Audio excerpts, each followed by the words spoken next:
Hello, all, and welcome to another Virtual Naked Faith. This is our digital worship service for April of 2022, and we're glad to be back here with you in this virtual format. For those who might be new, Naked Faith is an alternative worship service aimed at youth and young adults, but open to anyone who would like to participate. Each month, we pair a theme we're passionate about with music that we love and hope that it connects with you on some level. My name is Josh, and this is Andrew, and we're going to be your co-hosts for today's video. Before we begin, I'd like to take this opportunity to acknowledge the traditional territories of the people of Treaty 7 region of Southern Alberta. This includes the Blackfoot Confederacy, comprising of the Siksika, Piikani, and Kainai First Nations, as well as the Tsuut'ina First Nation and the Stoney Nakoda, including the Chiniki, Bearspaw, and Wesley First Nations. The city of Calgary is also home to the Métis Nation of Alberta, Region 3. Last month, we had an open conversation about toxic masculinity, and we facilitated a conversation with some of the members of our community about their experiences as men, their experiences with toxic masculinity.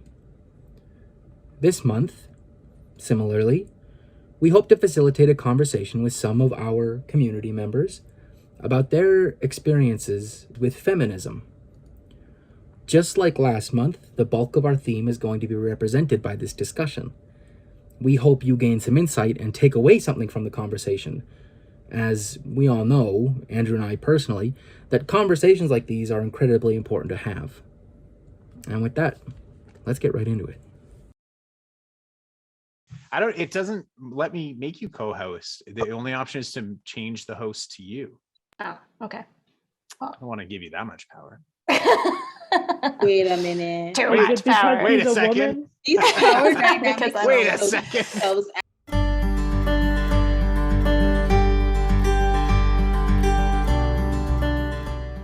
No, this is all of the thoughts that I had about feminism, actually. I don't think I need to talk Every about this topic ever again.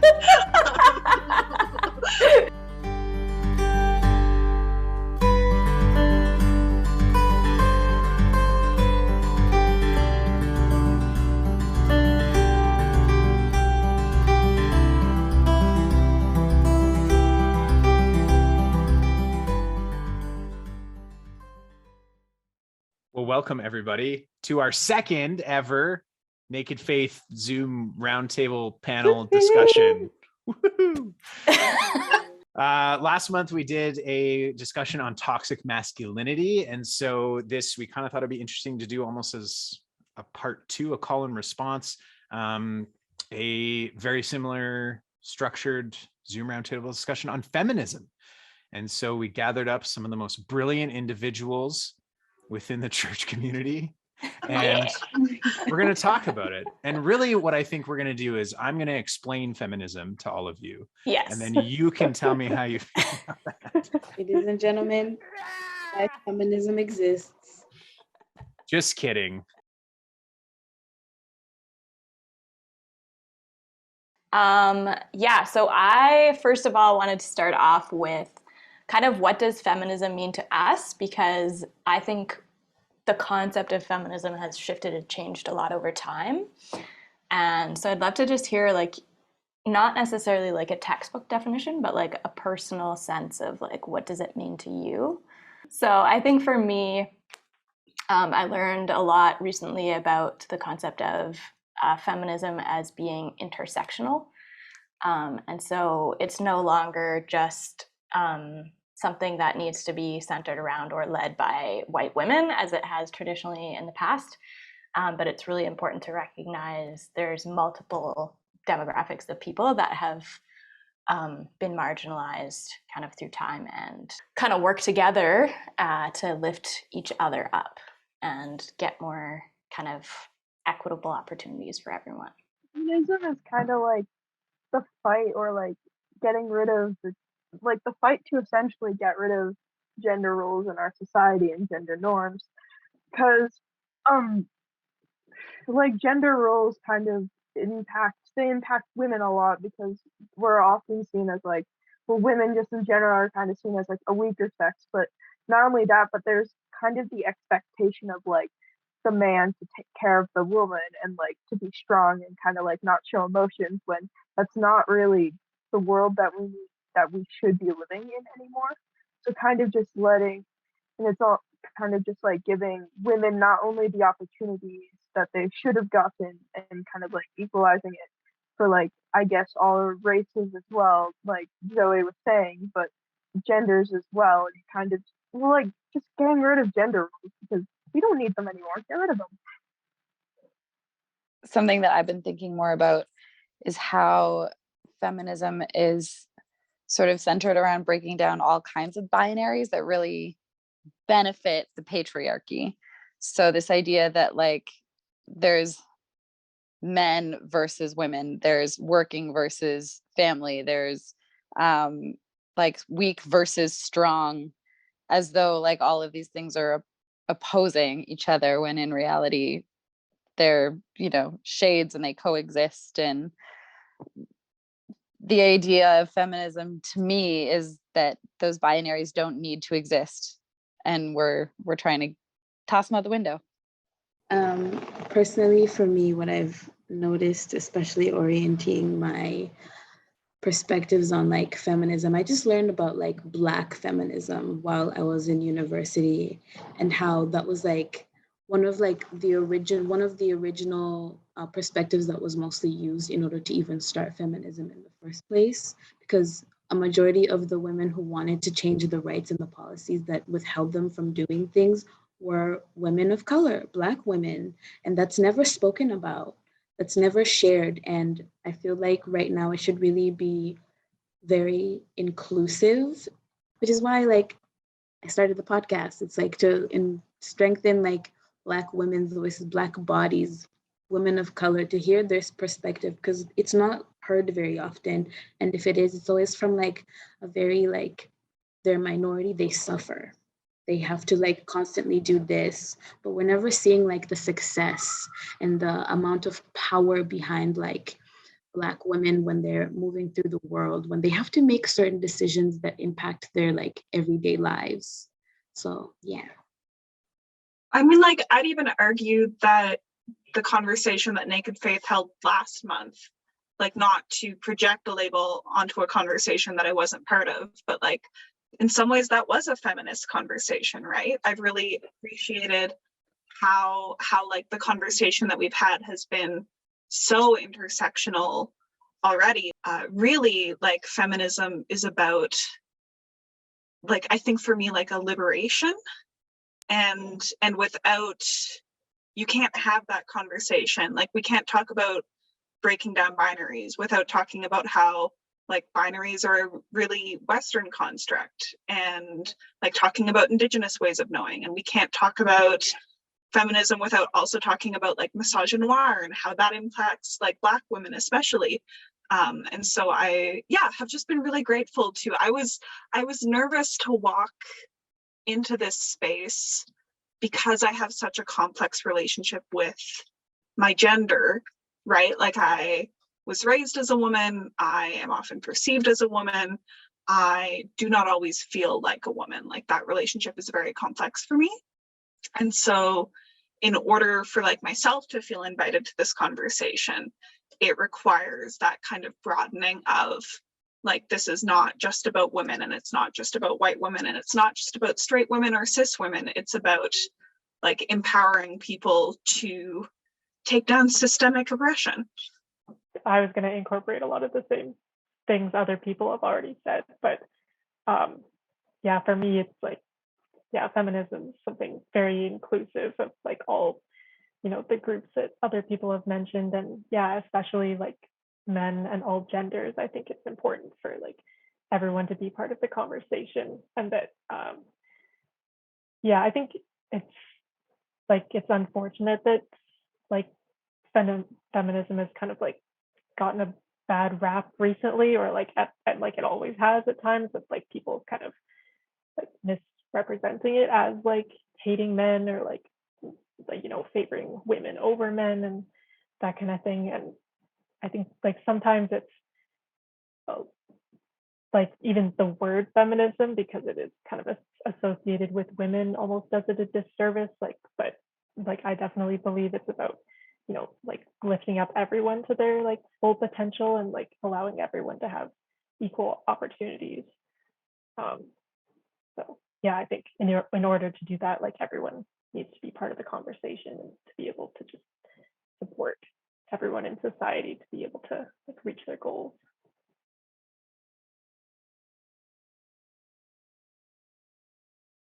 I think for me, as I've grown up, my relationship to being a woman has changed, and my relationship to feminism has changed, and they've kind of informed each other. So, for example, when I was little, I think I tried really hard to be strong. I had this perception that, like, to be like, I don't know, successful or good or something, you had to be like strong, like physically. Like, I tried to follow my brother into all the sports that he did and climb lots of high mountains, and like, and I never wore a dress, and I hated the color pink. And then as I got older, I realized, like, I think some of that was kind of internalized misogyny. Like, I was kind of trying to be perceived as like a strong person, and I, even as a little kid, understood that women aren't represented as strong people, and things that are like feminine wouldn't be perceived as like strong or good. Or so I sort of like corrected that in myself. And I think as I've gotten older, it's taken me a long time to realize, like, actually sometimes softness and gentleness is the strongest, most powerful thing you can be. And I've gotten a little bit more comfortable with like wearing dresses sometimes, and also climbing mountains sometimes. So I think it's so funny because I had like the exact opposite journey. Oh, really? Yeah. I started off as I like was in between. very pink and frilly and like very consciously making that choice. I remember like junior high school being like, okay, well, this is what I'm expected to be. And if I follow this, then like I am doing, like I'm taking the easy route, right? If I do what I'm expected to do, then I will like gain power in areas that are expected, and I will like have those resources available. And so it wasn't until probably after I had my first kid that I like really embraced the opposite side of things, that like I left the house without wearing makeup for the first time after I had my kid, for the first time in almost 3 decades. And like got really comfortable being angry, and like really comfortable embracing like the less delicate side of things. Feel the Anger. wrath. That's like a whole And you know realm. what? Women's wrath, I will say it is magnificent. It is Because it is magnificent. because it is Let's for be a more reason. angry. It is Yes. for a reason. You have every right to be angry. Yes. Look at where we are. Look at what we're dealing with. Yes. Be angry. Scream. Yes. Be Yes. Somebody. angry. I mean, not somebody, but like maybe just hit something. Hit a pillow. No, it's so true. I find it so hard to get in touch with my anger. Like you have to mentally talk yourself down from like even to the point where you're frustrated, because once you're frustrated, like you have to take a step back, because once you're frustrated, you're gonna get angry, and once you're angry, it's gonna go into like this tangent of just like so much stuff that you feel like you're not in control of. Sometimes we don't need to be so comfortable. I used to use the word frustrated as my like my safer word. Like I can't be angry in a like very visible or obvious way, so I would just be like, I'm not angry, I'm just really frustrated right now. But like giving yourself the permission to just like be mad about stuff is so freeing. So as a woman, it feels to me like you are expected to be like calm and docile, and if you're anything but that, you are called a bitch. And anything, even like confidence or assertiveness, anything can get you called the bitch. And I think we've internalized that so much to the point where we like, for me, I have a hard time even like physically feeling my anger. Like I have to be like, I think that's making me angry, but I'm not quite sure. I love that we're having this conversation about emotions, because I think this is like such a good example of why feminism is important, in that as femme people, you can't be emotional, because being emotional is to be feminine, is to be weak. And then if you talk to men, it's the same thing, right? Where it's like, oh, I can't be emotional because to be emotional is to be feminine, is to be weak. And so having that binary association, it hurts everyone.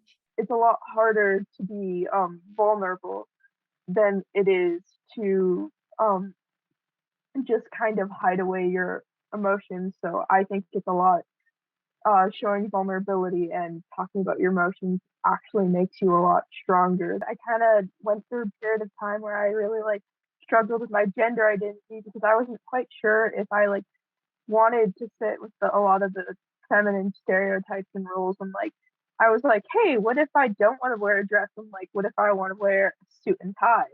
Because I wanted to experiment a little bit with that. But I remember I tend to go through a bunch of different phases, especially with my hair, especially. I've had a faux hawk similar to Andrew's. I was in grade 2, I think. I was taking some water from the water fountain, and I had an argument with this kid, because apparently girls weren't allowed to have short hair, or boys weren't allowed to Monster High. I had my shoes, and he was like, why are you wearing Monster High shoes? That's for girls. And I'm like, well, I am a girl. Thanks for noticing. And he kept arguing with me because I had short hair, so apparently that made me a boy. Or another time, I really liked Lightning McQueen. And in grade 2, my vice principal was, I'm just gonna say he was sexist because he was, made a lost and found. And he made a girls and a boys lost and found because he felt the need to separate it. So my stuff ended up in the boys lost and found. I was kind of like, hey, I'm not a boy. Why is my stuff ending up here? And he's like, well, because Lightning McQueen's for boys. If you're gonna like boy things, then you should then expect it to be in the boys lost and found. So when I was around 10, because of a lot of incidents like this, where people were kind of telling me what I should like and what I should be, I was kind of like, okay, well, what if I'm not a girl then? Because, everyone's telling me what I should be, what I should like. What does this say about me? And so I didn't really know where I sat. And so I remember coming a lot to terms with that and thinking a lot about it, especially as I got older, because in my intermediate household, at least, there's not really the expectation around gender with presentation, especially. My parents always kind of made an effort because they knew that the world was kind of set up in a way to oppress femininity and kind of say that masculinity represents strength and femininity represents weakness, that they wanted me and my sisters to kind of know that we always had a voice and that our voice mattered.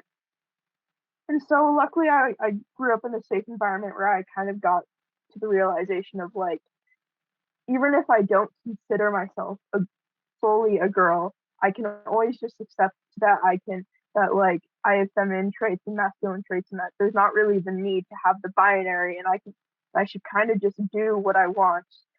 That's kind of my journey.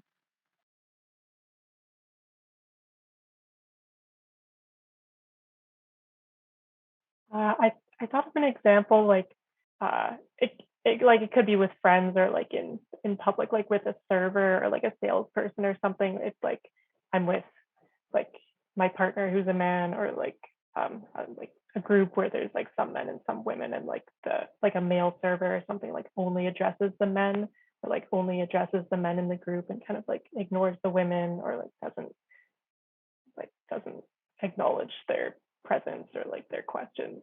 Yeah, I feel sometimes I'll point that out to people, or point that out to the men in the group, and they'll dismiss it, or they'll say oh, no, I don't think that's what it was. I'm oh, it's interesting, because I think culture definitely plays a huge role in those kind of interactions, often just based on the cultures people were raised in, maybe men hold more of the authority figures. Yeah, so people might look to them more for advice and answers and things. It immediately triggered this one thing my mom would used to say to me as soon as I reached puberty: you can't do this with your dad anymore, or you can't do this around your dad anymore. You can't wear this. You can't, like, it was just like, okay. It's very strange having to associate with masculine energy when it's like there were boundaries laid down of which you didn't understand. They weren't explained to you. They were just like, okay, you can't do this anymore. Yeah, well, and there's this, I think, this awareness of like most men will be good, but there's always the chance of like violence, and especially like for me, when I'm most cognizant of it is like when I'm in that intimate context. I'm like walking with a partner, and like it's like, oh, like, is it safe to hold her hand? Is it safe for me to, like, as someone who presents somewhat androgynously, like, is that safe in this context? And there's this constant like awareness of like even with my pronouns, for instance, there's a lot of times where I won't correct people on pronouns because I don't know what the reaction will be. In conversations that I've had with trans folks, they've talked about how like how much you present your queerness, your gender, your femininity is a negotiation with the space that's around you, and that negotiation is always like shaped and named by like the threat of violence, which is really like terrible and horrifying. Every time I leave the house, it's like survival mode. Like my brain I'm so hyper aware of my body, myself. And before, it used to like cause me so much anxiety when I said earlier that it was really hard for me to leave home for a while. But now it's just to a point where I'm just like aware. It's as you said, it's exhausting, and you're constantly just like, you feel unsafe. And then that's just more stress, and you come home and you're still wired. You can't even properly wind down from your day and sleep. It affects so much. Yeah, I was followed once from the train station. It's terrifying. There's like this huge black Jeep. He drove by me and then circled around, and then I just like kept walking, and then he went around and like found me in my route that was like cutting through a field, and he was like waiting on the other side. And I got mad, so I just kept walking because I didn't want him to like think that he was scaring me, but he did. And then he started yelling at me out the window.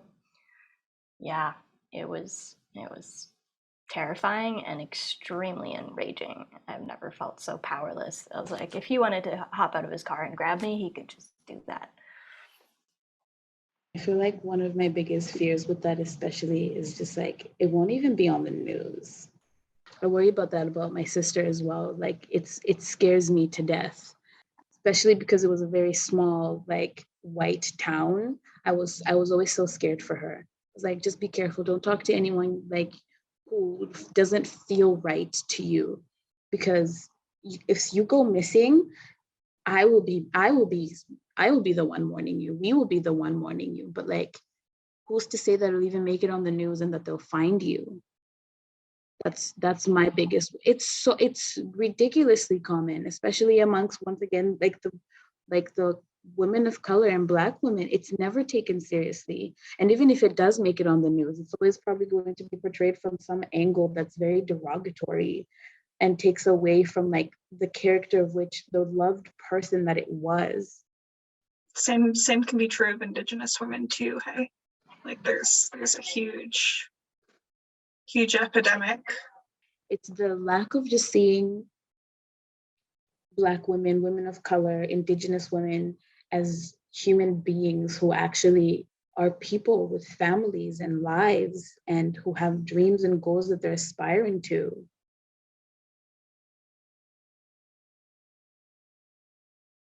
Appreciate like women's roles in like raising children and like running a home.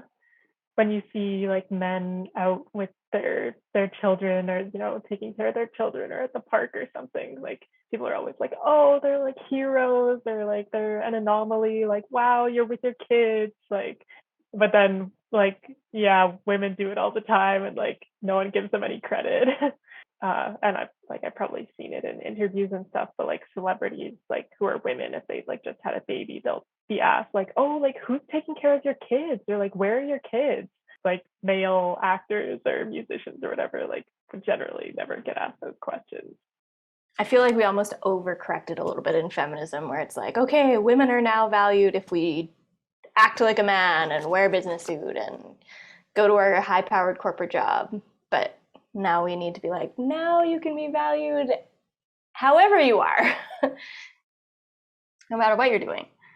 Single, married, parent, not parent, working, not working. Like, you can just be valid. The image around our bodies, around when people are judging celebrities or politicians, it's always like what we judge. Like, my mom always likes to bring up the one about the politics about like Hillary and Donald Trump. People, when they were judging Trump, always about like what he was saying and stuff, but when they were judging Hillary, it was typically about her teeth or like that she was overweight. It's just interesting, you know, or like the expectation of sexualization around our bodies and us having to sexualize ourselves in order to like, we have to look good in order to be seen or like to have a voice. But at the same time, if you look too good, you are seen as like brainless. It's like bimbo or brain, pick one. But like, what about both? Why can't you have both? Or like, I remember a conversation I had with some friends. I was like at school, and someone implied that I was a bad friend to my best friend because I wouldn't sleep with him. And we both kind of just looked at him like, what the heck do you, what? If that's going to change one thing, it would be the image around our bodies.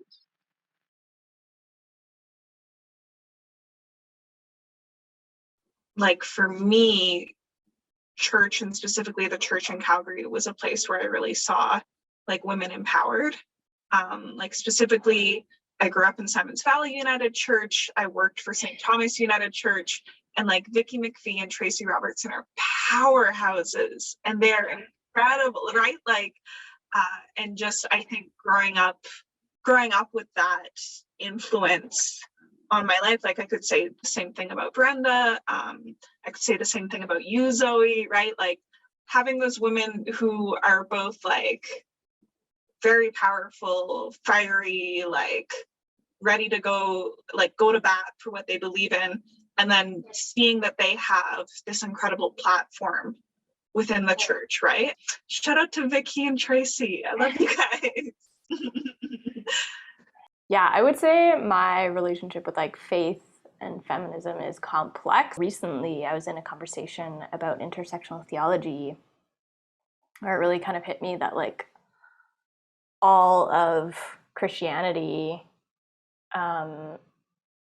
pretty much throughout time has all been even interpreted by white males. But I would say on the flip side, when I kind of look at Christianity, I always try to go back to like, what did Jesus do and what did Jesus say as kind of my key takeaway, I guess. And he spent a lot of time with women. There's a lot, two of his best friends were women, Mary and Martha. He was hanging out with Samaritan women. You know, the Samaritan woman at the well was like a no-no in so many ways, and he just hung out with her anyway, breaking like every social norm of the time. And so in many ways, like sometimes I'm like, you know what, Jesus was maybe one of the first feminists. Like he treated them as equals, respected their opinions.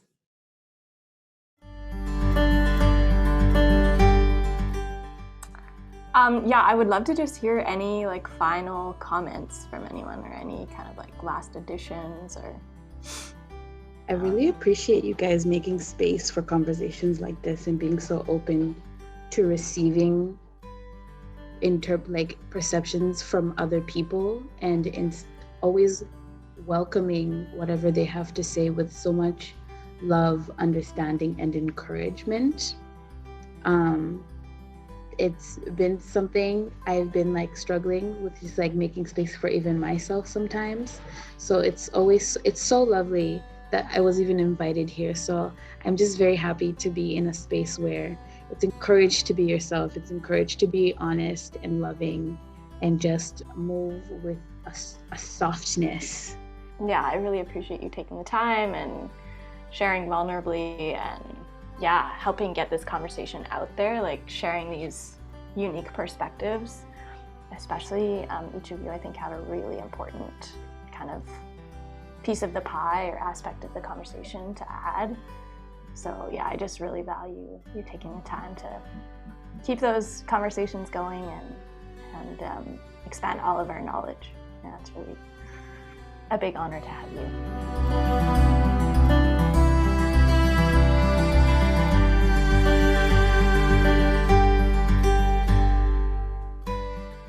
We hope you got something from our panel discussion this month. We've had a really good time exploring these social justice themes in the past year, and especially this month and last month, we've really enjoyed getting to sit down and have a candid conversation with brilliant people from our community to deepen our understanding of these different themes.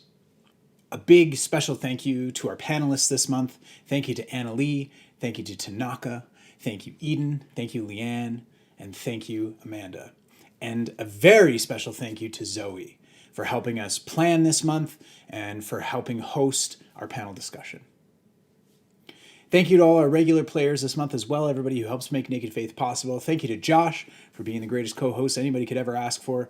Thank you to Brenda for all her work behind the scenes making this possible. Thank you to the Naked Faith Band for just continuing to be wonderful and talented and making amazing music. And thank you to all of you for continuing to gather with us. And of course, thanks to Joanna for being my wife and Charlie for being my son.